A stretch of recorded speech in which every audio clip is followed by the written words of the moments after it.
à toutes et à tous, mesdames, messieurs, bienvenue dans votre magazine Question électorale.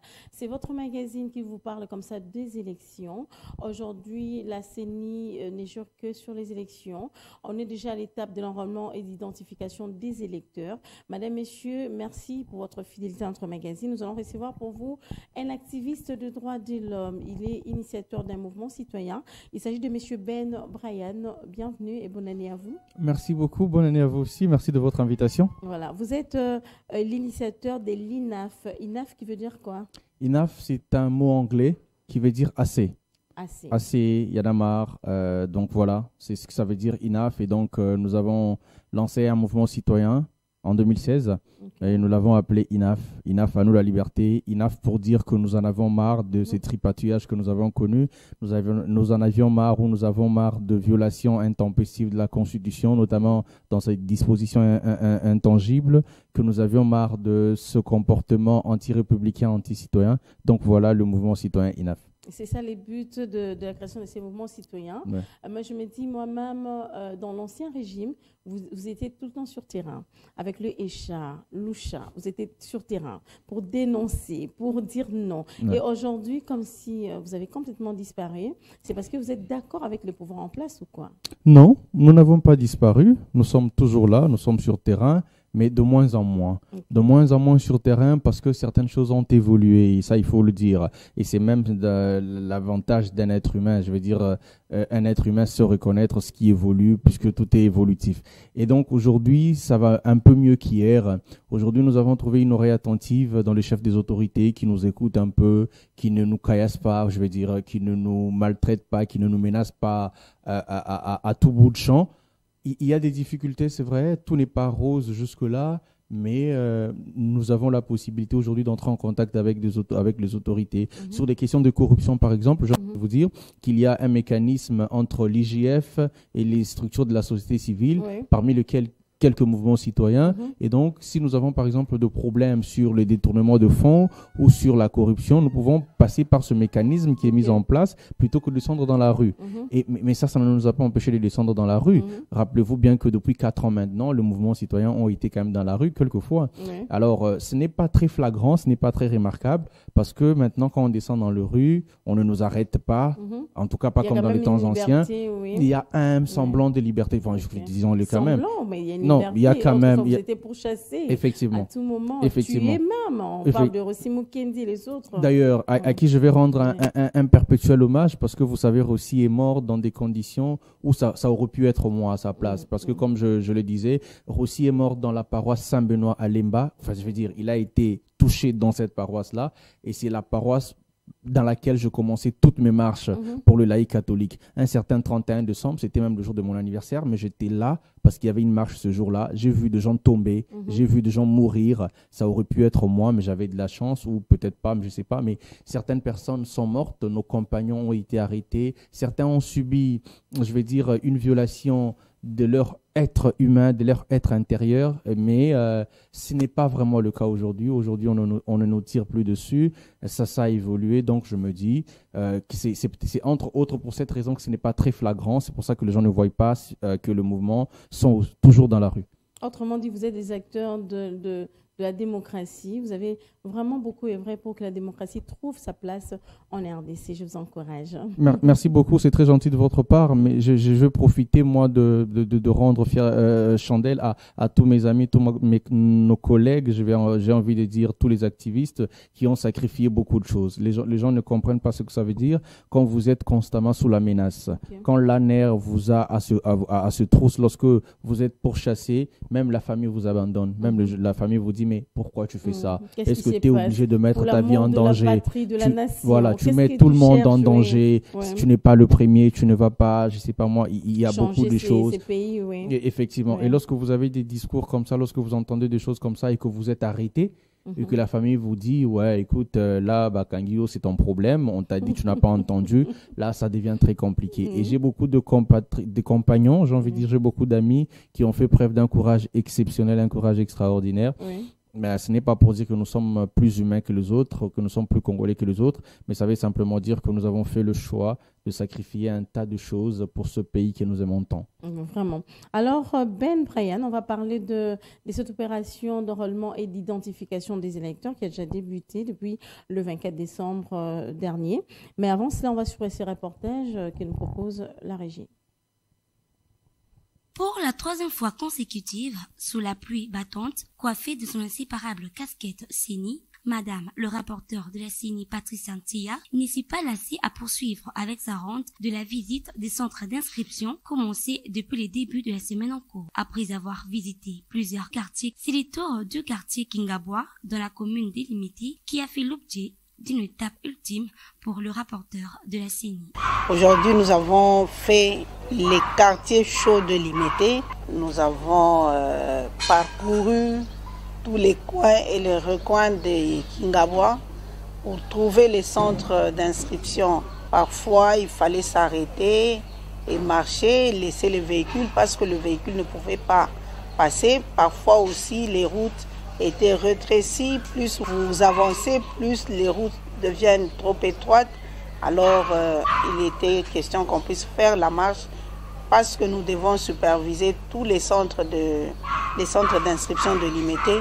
Il fallait y arriver à n'importe quelle condition ou à n'importe quel prix nous y étions. Par ailleurs, la population de ces coins n'a pas laissé passer cette occasion pour exprimer directement leur desiderata à l'autorité de la CENI.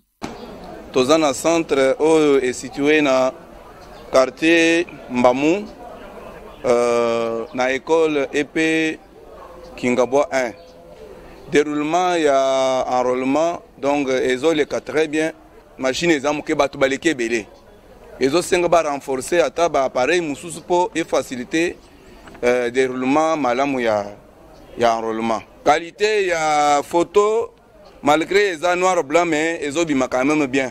Notons que le quartier Kingabwa est le 9e quartier qui a fait l'objet de la visite de Madame Patricia Ntia après résidentiel, industriel, Montbélé et autres. La toute dernière ronde est prévue ce vendredi 6 janvier 2023.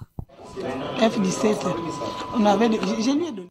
Et voilà, Ben Brian, c'était la ronde qu'a effectuée le rapporteur adjoint de la CENI, Madame Patricia Sia, à Kingabwa, c'est ça. Vous êtes aussi citoyen congolais. Est-ce que vous êtes déjà fait enrôler?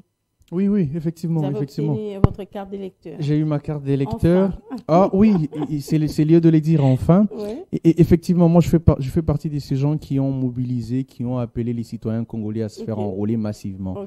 Et je devrais prêcher par l'exemple. Donc, je suis descendu dans un centre d'enrôlement à Lemba, dans mon coin, dans ma commune, à Lemba, où je invitais certains compatriotes à m'accompagner. Et nous avons sacrifié toute la journée du mercredi 4 janvier à l'enrôlement. Je me suis fait enrôler moi-même. Toute une journée, là. Toute une journée. Et j'ai envie de dire même au-delà d'une journée, parce qu'il y a un groupe de gens qui étaient obligés de revenir. Il faut s'enregistrer. Pour revenir les lendemains. Effectivement. Ça prend du temps, mais ça vaut la peine, j'ai envie de dire. Ça vaut la peine. Moi, je me suis fait enrôler grâce à Dieu. Ça s'est plutôt bien passé, en dépit de certaines difficultés qui sont inhérentes. Et les compatriotes qui m'ont accompagné aussi de Lemba, ils se sont fait enrôler à leur tour. Ça s'est plutôt bien passé et nous espérons que ça soit le cas pour tout le monde. Ça ne sera pas sans difficulté, mais il faut admettre que le travail se déroule tant bien que mal. Et alors, il faut accepter de se faire enrôler malgré les conditions. Malgré les conditions. Là, vous voyez directement la photo. La photo en noir et blanc. Le président Denis Kadima essaie d'expliquer, mais la population est toujours réticente pour dire que non assez, comme inactif. Oui. Au fait, non, surtout parce qu'il y a eu un effet surprise dans les têtes de Congolais. Nous sommes habitués depuis 2006, lorsque nous avons découvert avec bonheur les élections et l'enrôlement des électeurs, nous sommes habitués à des cartes en couleur, des photos aussi en couleur. Et même là encore, malgré que le photo était en couleur, les photos n'étaient toujours pas le meilleur du monde. Il y avait toujours ce problème. Mais l'effet surprise ici s'est accentué du fait qu'on était habitué à des photos en couleur. Et là, nous sommes face à des photos en noir et blanc. Et vu que la CENI n'avait pas averti au préalable, il y a cet effet surprise qui a un peu crispé certaines personnes. Mais moi, comme je le dis toujours, la photo, je me suis fait enrôler. Et sur ma photo, Ça me ressemble vraiment. Hein. Ah Sur bon? ma carte, ça me ressemble. Bien qu'en noir et blanc, Bien mais qu'en noir on et blanc, voit, ça me c'est ressemble. Ben. On sait voir que c'est moi. Il y a pas de défaut majeur. On ne m'a pas ajouté une oreille que je n'ai pas. On ne m'a pas ajouté un œil que je n'ai pas. Donc, tout est moi. Ça me ressemble. C'est moi. C'est pas parfait. C'est pas un shooting. C'est pas la meilleure photo. Mais ça me va. Moi, mais à qui la faute? Au personnel de la CENI qui n'était pas bien préparé ou quoi? Parce que les gens disent que ces gens, apparemment, ce sont des personnes qui ne maîtrisent même pas ces machines. J'ai envie de dire ça aussi. Oui. Parce que d'abord, moi, je n'ai pas vu à quel moment on a formé les opérateurs de la CENI. Ces gens qui nous font enrôler, je ne me rappelle pas, à moins que mes souvenirs me trahissent, je ne me rappelle pas avoir vu une séance ou des séances de formation pour ce genre. Alors, ça peut être ça le problème, mais l'autre problème peut être aussi dû au fait que ce sont de photos en miniature. Voyez-vous, même avec le téléphone, lorsque vous prenez une photo et que vous devrez réduire à un trop petit portrait, logiquement, ça peut déphaser un peu certaines choses. L'image peut être un peu dégradée. Mais là n'est pas le problème, comme je le dis. L'essentiel, c'est d'avoir sa carte d'électeur. Avoir sa carte d'électeur, comme je le disais, pour moi qui ai fait une sorte de sensibilisation, je disais que c'est important, c'est gratuit, mais aussi c'est notre droit. C'est déjà un droit de se faire enrôler. C'est gratuit et c'est important. Et donc, il faut le faire parce que lorsque vous faites enrôler aujourd'hui, vous avez le pouvoir de prendre la décision en 2023, en décembre 2023, lorsque arriveront les élections. Vous serez à mesure de voter. Il faudra les dire parce que la population congolaise ne comprend rien. Je vais prendre ma carte, oui, parce que peut-être on va m'envoyer l'argent en Europe, j'aurai les temps de... Mais non, il faut voter quand même. C'est aussi l'un des aspects de cette carte qui fait office de pièce d'identité. Ça, c'est un côté. Mais comme on le dit, c'est une carte d'électeur. C'est pour élire. L'essence, je veux dire l'essence de cette carte, c'est d'abord d'être un électeur. Et lorsque vous êtes électeur, vous contribuez à décider de l'avenir de ce pays. Vous décidez de la direction que vous donnez à ce pays. Vous avez la décision de confier ce pays entre les mains de X ou entre les mains de Y. Et chacun sur base du projet de société qu'il va porter ou qu'il va apporter. Pour moi, qui ai décidé d'accompagner ma commune, ça veut dire de travailler pour ma commune, je me dis, je pourrais présenter, je pourrais présenter aux habitants de Lemba un projet qu'ils sont censés adopter. Vous serez aussi candidat? Sincèrement, carte sur table, il y a de fortes probabilités que je sois candidat. Pour une raison, c'est très gentil de votre part, merci. Pour une raison assez évidente, parce que vous l'avez vu, j'ai beaucoup œuvré pour Vous allez maintenant changer de casquette, vous serez maintenant député. C'est pas ça qui m'intéresse. Je changerai de casquette, je vais quitter d'une personne qui fait pression pour obtenir un certain résultat à une personne qui est en mesure de prendre la décision. Donc avant, actuellement, je suis un citoyen congolais, membre d'un mouvement citoyen qui fait pression sur les autorités sur des questions données. Maintenant, j'aimerais être la personne qui, au lieu de mettre pression, est à même de prendre ses décisions ou de faire appliquer ses décisions. C'est ça aussi les problèmes, Je crois que c'est important. C'est important de changer des dimensions pour pouvoir apporter aux Congolais, dans la moindre mesure, je veux dire dans la moindre mesure, quand je parle de, par exemple, là, je me limite à ma commune, Lemba, que j'ai envie vraiment de servir, mais ce sont des Congolais. Si je rends service aux habitants de Lemba, je rends service au Congo d'une manière ou d'une autre. Donc, j'ai envie de me mettre au service, parce que j'ai toujours été au service de la population, en bravant la peur, en allant dans le rue, en défiant... Ça a été toujours pour l'intérêt du peuple congolais. Donc, vous êtes passionné, là. Je suis passionné. Vous aimez votre patrie. Effectivement, effectivement. Mais vous avez dit quelque chose que j'ai aimé, vous allez vous battre par rapport à votre projet de société. Mais alors, c'est pas ça, c'est qu'on voit pendant la campagne électorale. Il faut toujours offrir, il faut toujours donner. Il y a même un candidat qui m'a dit, tu sais, Nacha, je suis venu, j'ai présenté mon projet de société vraiment avec l'éloquence le plus possible. Mais les gens m'ont dit, mais je parlais vite parce qu'on a besoin de quelque chose après. Oui, c'est ça aussi les problèmes. Je crois que c'est un... là-dessus. Je crois que c'est un problème. C'est une question que vous soulevez très importante qui me rappelle une campagne que nous avons lancée en 2018 pour les élections les dernières élections. Nous avions lancé au sein du mouvement citoyen INAF, nous avions lancé la campagne Yété. Yété en lingala pour dire pas lui. Et nous avions présenté... Michel avait dit pourquoi pas moi. Voilà. Et nous avions présenté 6 critères négatifs. Et nous avions dit que nous n'allons pas voter une personne qui est par exemple un criminel. Ah bon? Ou voilà, qui a été chef de guerre. Mais parce qu'on connaît le passé des uns et des autres. Okay, quelqu'un qui a été dans un groupe armé, nous savons la mentalité. Oui. Nous savons que ça rattrape toujours. Quelqu'un qui a été incriminé, ou je veux dire quelqu'un qui a été condamné pour détournement de fonds, nous savons que les mauvaises habitudes ont la peau dure. Ça finira par revenir. Oui. Donc nous avons mis un certain nombre de critères. Et madame, cette campagne avait double casquette. La deuxième partie de cette campagne, c'était d'appeler les gens à voter utile. Ne votez pas sur base d'un polo, parce qu'un polo, ça se dégrade très vite. Ça se détériore très vite. Ne votez pas de 5 000 francs, 5 000 francs avec le pouvoir d'achat qui est le nôtre. Cause de sac de riz. Même pas un sac de riz, Oui. ça finit très rapidement. Oui. Regardez ce que nous a produit les personnes que nous avons votées sur base du gain, sur base de l'argent, sur base de XY choses. Et voter Regardez sur les base de résultats. quoi, là? Votez sur base du projet de société, Ah bon? sur base de la crédibilité que vous savez à cette personne. Les candidats ne sont pas des gens qui viennent du ciel. La plupart qui viennent de l'étranger, qui viennent au Congo, tout ça pour postuler, ils se font vite ramener à la maison. La plupart des candidats que nous avons ici, ce sont des personnes qui ont grandi avec nous. Ce sont des personnes que nous connaissons. Nous connaissons comment ils se sont comportés lorsqu'ils ont été aux affaires. Okay. La preuve, ce qui est difficile, nous sommes à la troisième phase, je veux dire le troisième cycle électoral. Oui. Jamais, depuis que nous avons commencé les élections, plus de 10% des députés est revenu. Donc, il n'y a pas. C'est toujours moins de 10%. La plupart sont ramenés à la maison parce qu'on sait comment ils se comportent, parce qu'on voit bien qu'ils n'ont pas apporté le résultat escompté. Alors, qu'est-ce qu'on fait maintenant en tant que citoyen congolais qui commence à prendre la maturité? Parce que ça, il faut le dire. Oui. 2006, 2011, aujourd'hui, 2018, Aujourd'hui, maintenant 2023, donc nous sommes quatrième en train- cycle. quatrième cycle, nous sommes Oui. en train d'acquérir de la maturité. Oui. Aujourd'hui, nous comprenons que... Ah, vous pensez que les Congolais ont atteint quand même la maturité? Je vous le dis. C'est ça le problème je aussi. vous- On je- va je le vous voir dis. lors de la campagne électorale. Nous le verrons. Si votre voix sera entendue quand même. Est-ce que Oui. les gens vont voter sur base des projets de société? Quand vous C'est parlez de très Geoffrey, bien. c'est si les gens dorment. Hein? C'est très bien. Il a donné quoi? Pesséline. Là, directement, tout le monde se réveille. C'est pour ça que j'adore Ouais. votre émission. C'est pour ça Ouais. que j'adore votre émission parce que je me dis que nous sommes dans une phase critique. Oui. Et vous, par exemple, à travers votre micro, vous insisterez pour tous ces compatriotes qui nous suivent à la maison, vous insisterez pour leur dire de ne pas voter pour un polo, de ne pas voter pour un sucré ou pour un 5 000 francs. Vous leur direz ça tous les jours et ils finiront par comprendre. Ok. Nous l'avons dit, nous, au sein de Mouvement Citoyen, dans toutes les interventions que je peux faire sur les réseaux sociaux ou sur la télévision en clair, je peux le dire. Et nos compatriotes ne sont pas des aveugles, nos compatriotes ne sont pas fous, Ok. ils comprennent, ils voient bien que nous connaissons presque chaque année la même chose. Oui. Et donc, il est temps que ça change.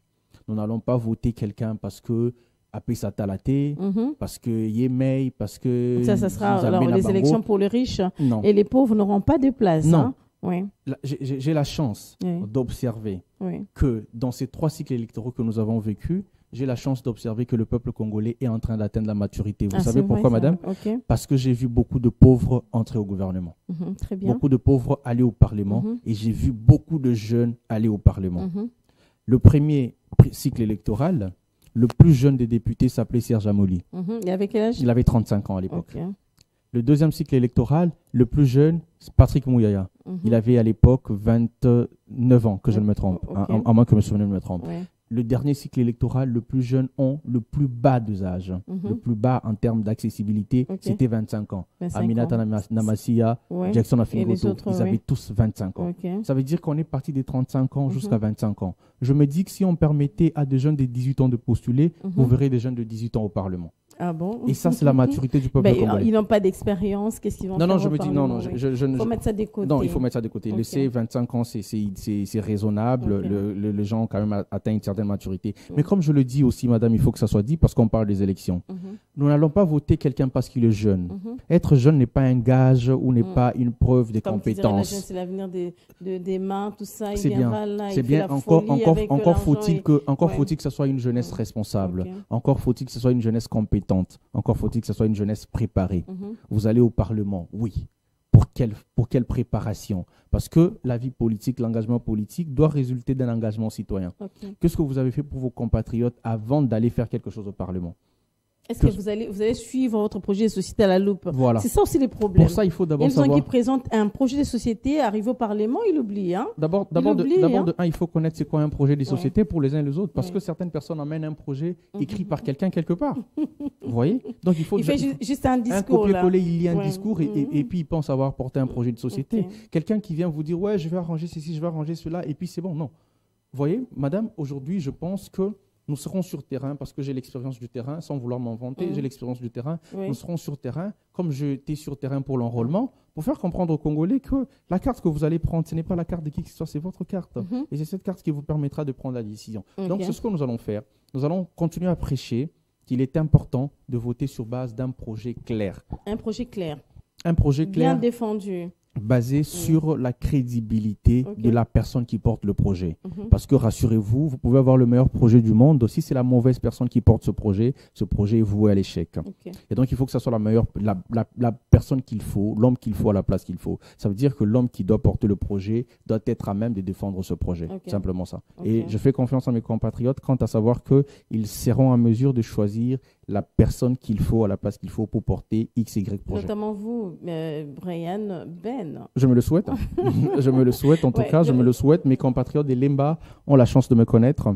Je me le souhaite, je me dis. Grandi à Limba. Je ne suis pas né à Limba, mais j'ai passé le clair de mon temps à Limba. Donc, je suis encore un enfant Congolais, de Limba. De père et de mère, de grand-père, arrière-grand-père, vous êtes Congolais là. Je suis Congolais à 190%. Donc, je suis tout ce qu'il peut y avoir de Congolais. Je n'ai aucun autre sang dans ma lignée, aucun autre sang. Je suis tout ce qu'il y a de Congolais. Ouais, parlons de la crédibilité des élections.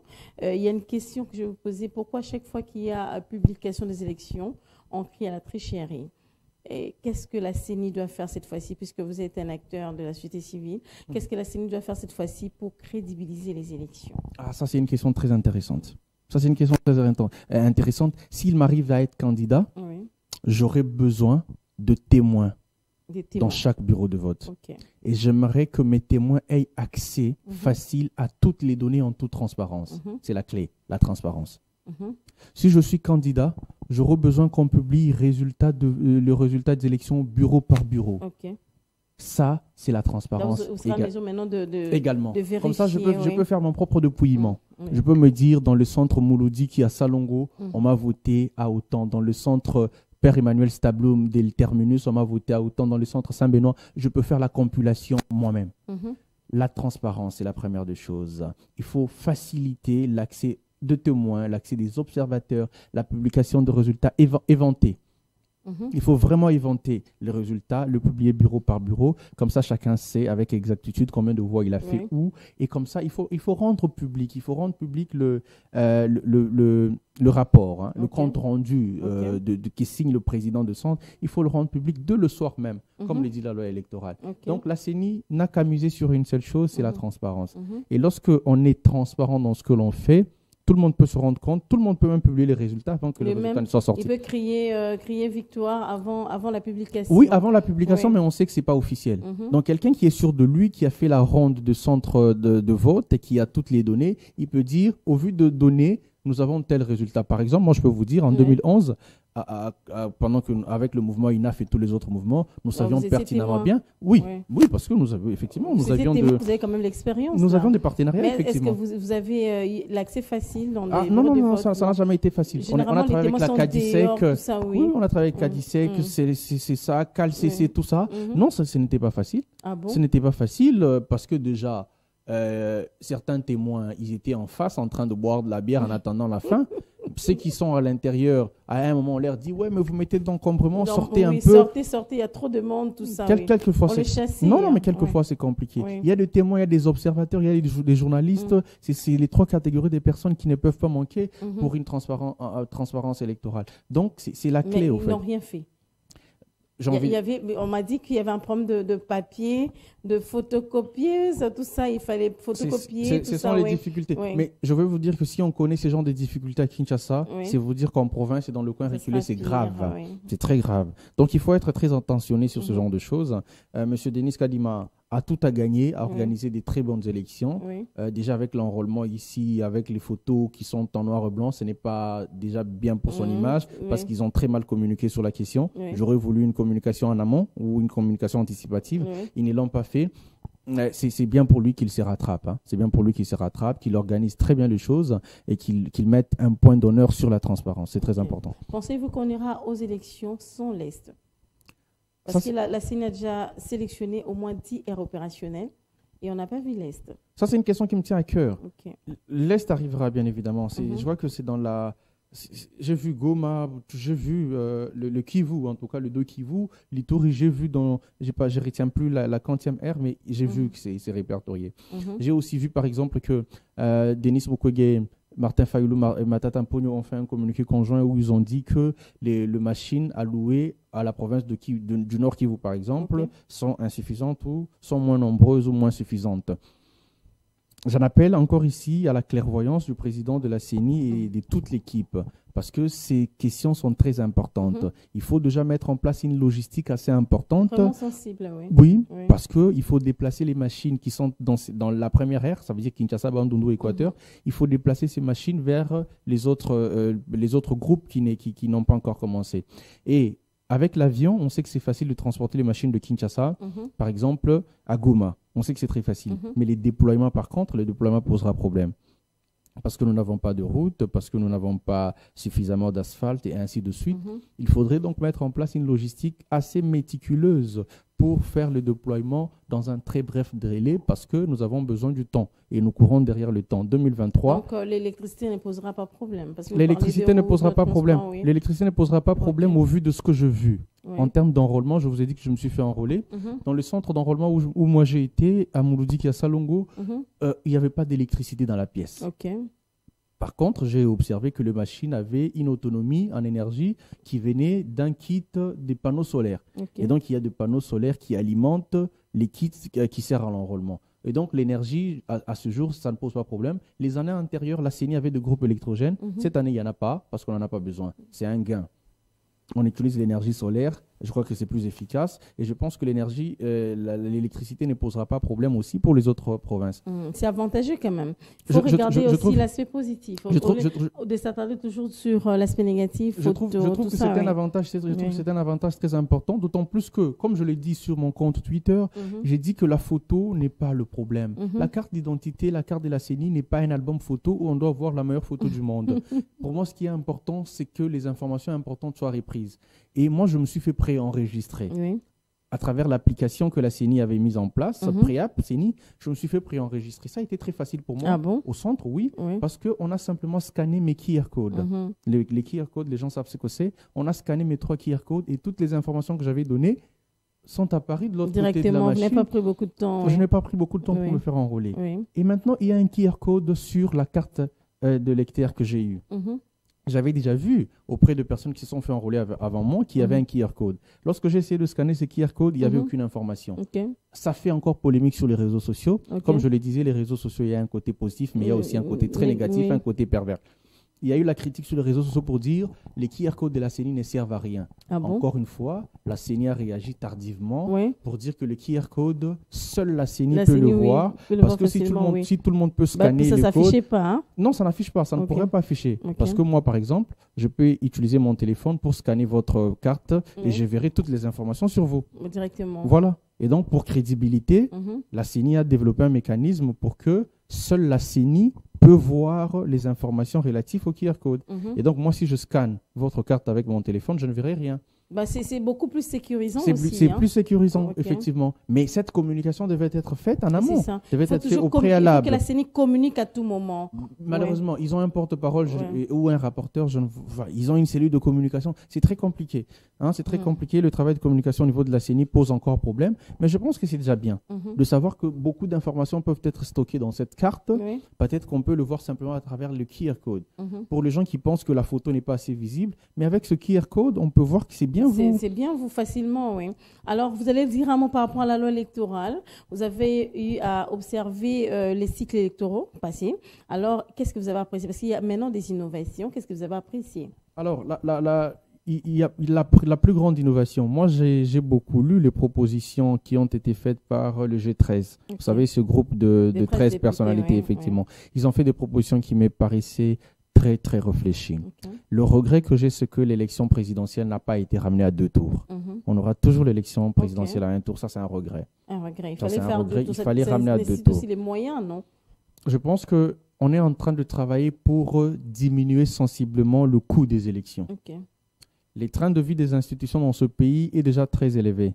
Les élections nous prennent aussi beaucoup d'argent. Je suis de ceux qui pensent qu'il faut revoir sensiblement le coût des élections. Mais je ne pense pas que le seul deuxième tour des élections aurait posé problème. Mais déjà, avec le machine pour l'enrôlement d'identification, le président Denis Kadima a dit qu'il y avait pas assez de moyens, tout ça. Il fallait vraiment réduire les coûts. Et quand il faudrait aller au deuxième tour des élections, ça coûterait encore à la CENI. Je suivis le porte-parole du gouvernement, le ministre Patrick Mouyaya. Je suivis le ministre des Affaires étrangères, M. Christophe Lutondo, là, qui disent tous que le gouvernement congolais est en train de débloquer le moyen tel que la CENI l'a demandé.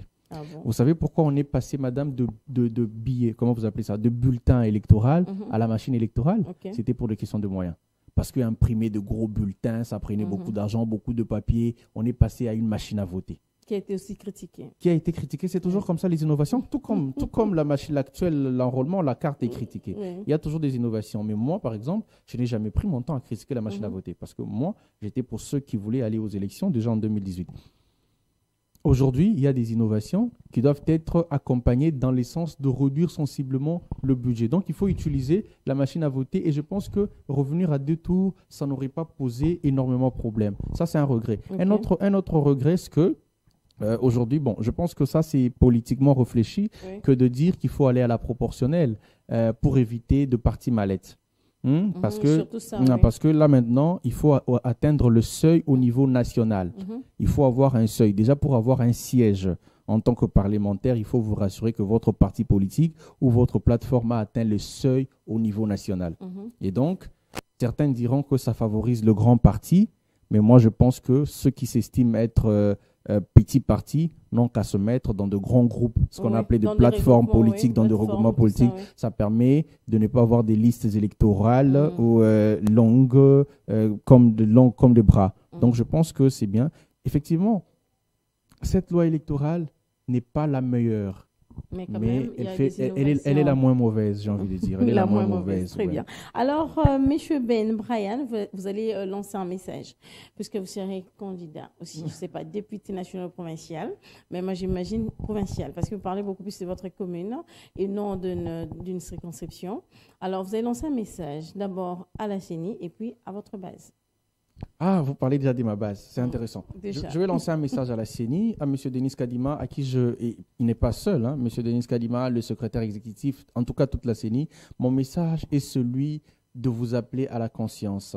À la conscience parce que c'est important d'organiser un processus électoral qui ne fera pas le lit de la contestation de légitimité. Si le processus électoral est biaisé, il y aura encore une crise de légitimité et c'est une crise de trop que ce pays ne peut pas se permettre. Donc je vous invite à faire preuve de transparence, à faciliter les choses de manière à ce que l'élection se tienne dans le délai, mais aussi qu'elle se tienne de la manière qu'il faut. Parce que nous avons besoin de bonnes élections. Les élections seules ne suffisent pas. Il faut des élections, mais de bonnes. À mes compatriotes de Lemba, mes frères et sœurs qui m'ont connu, qui me connaissent et qui continueront à me connaître, je réponds à un appel de Congolais, à un appel de citoyens de Lemba. Cet appel, c'est de travailler pour eux. Et j'accepte cet appel volontiers. Avec toute humilité, je me porte garant, je me porte disponible à travailler pour mes compatriotes de Lemba et sans aucune prétention particulière. Nous aurons le temps d'annoncer la candidature de manière officielle si on en arrive jusque-là. Mais en tout cas, j'invite d'abord le compatriote de Lemba à se faire enrôler massivement. Et ce n'est que de cette manière que nous aurons à prendre notre décision pour les prochaines années sur ce pays. En parlant de compatriotes de Lemba, je parle aussi indirectement à ceux de Kinshasa, je parle aussi indirectement à ceux de la République démocratique du Congo et ainsi que ceux de la diaspora, parce que cette fois-ci, l'enrôlement s'étendra jusque dans certains pays à l'étranger. La Belgique, le Canada, les États-Unis. Il faut se faire enrôler et vous aurez donc à prendre la décision sur la marche de ce pays que vous aimez tant et que nous chérissons tous. Merci beaucoup, M. Ben Brian, d'avoir répondu à toutes nos questions. Merci surtout de nous avoir éclairés. C'est moi qui vous remercie. Voilà. Madame, messieurs, j'aurais recevé pour vous Ben Brian. Il est l'initiateur, permettez-moi de le dire visionnaire, de l'INAF. C'est un mouvement citoyen évoluant en RDC seulement. En RDC à Kinshasa. À Kinshasa, oui. Dans certaines provinces aussi. Oui. Et j'ai envie de saluer un de nos camarades qui est très actif à l'étranger en Afrique du Sud et qui accompagne beaucoup à la pression qu'il a fait sur la question de passeport en Afrique du Sud. C'était très important. Nous sommes donc à Kinshasa et un peu aussi à l'extérieur du pays. Ok, très bien. Voilà, je le disais, M. Ben Brian est l'initiateur de l'INAF. C'est un mouvement citoyen évolué en RDC et aussi à l'extérieur du pays. Voilà, ensemble avec nous, on va parler de cette opération d'enrôlement et d'identification des électeurs. Vous avez essayé de comprendre les avantages et désavantages de cette opération. Et allons-y aux élections, votons utile. Voilà, je dis merci à l'équipe qui m'a accompagné ce soir. Je dis merci à Papa Freddy Ledoyen, merci à Esther Mayaya, la Zigma que je t'ai vu. Merci à toi, Jonathan Mabika. Voilà, on va se retrouver prochainement pour un autre numéro. À très bientôt. Bye bye.